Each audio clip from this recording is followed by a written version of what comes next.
Inilah kisah seorang ulama yang menguji Allah tentang datangnya rezeki di dalam sebuah goa.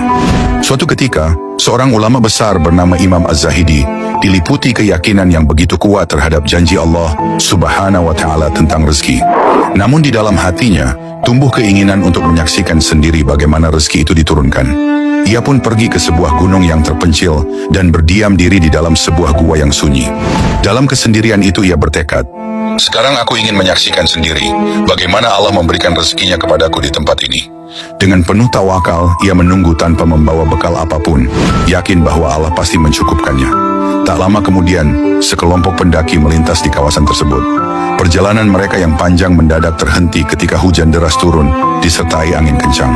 Dalam keadaan basah dan menggigil, mereka mencari tempat berteduh, hingga akhirnya menemukan gua tempat sang Imam Zahidi berdiam. Saat memasuki gua, mereka terkejut melihat seorang lelaki duduk diam tanpa bergerak.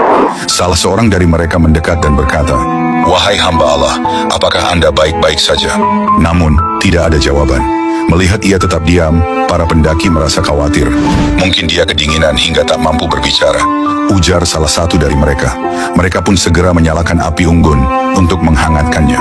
Meski api telah menyala dan hawa menjadi lebih hangat, Imam Az-Zahidi tetap tidak bereaksi. Kebingungan mereka semakin bertambah. "Jangan-jangan dia kelaparan," kata seorang pendaki. Mereka pun mengeluarkan bekal dan meletakkannya di hadapan sang imam. Tetap saja, ia tidak menyentuhnya. Rasa iba membuat mereka berpikir lebih jauh. "Mungkin sudah lama ia tinggal di sini tanpa makanan," ucap yang lain. Mereka lalu membuatkan susu hangat bercampur gula dan menaruhnya di dekatnya.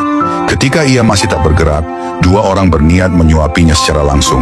Namun tiba-tiba Imam Az-Zahidi tertawa. Para pendaki terperanjat dan berseru, "Apakah kamu gila?" Dengan tenang ia menjawab, "Tidak, aku hanya sedang menguji Tuhanku, bagaimana dia memberiku rezeki yang telah dijamin untukku. Kini aku mengerti, rezeki datang melalui perantara dan cara yang tak terduga." Dari kisah ini kita belajar bahwa rezeki Allah selalu datang tepat waktu, melalui cara yang tak terduga, dan seringkali melalui perantara yang tidak pernah kita sangka.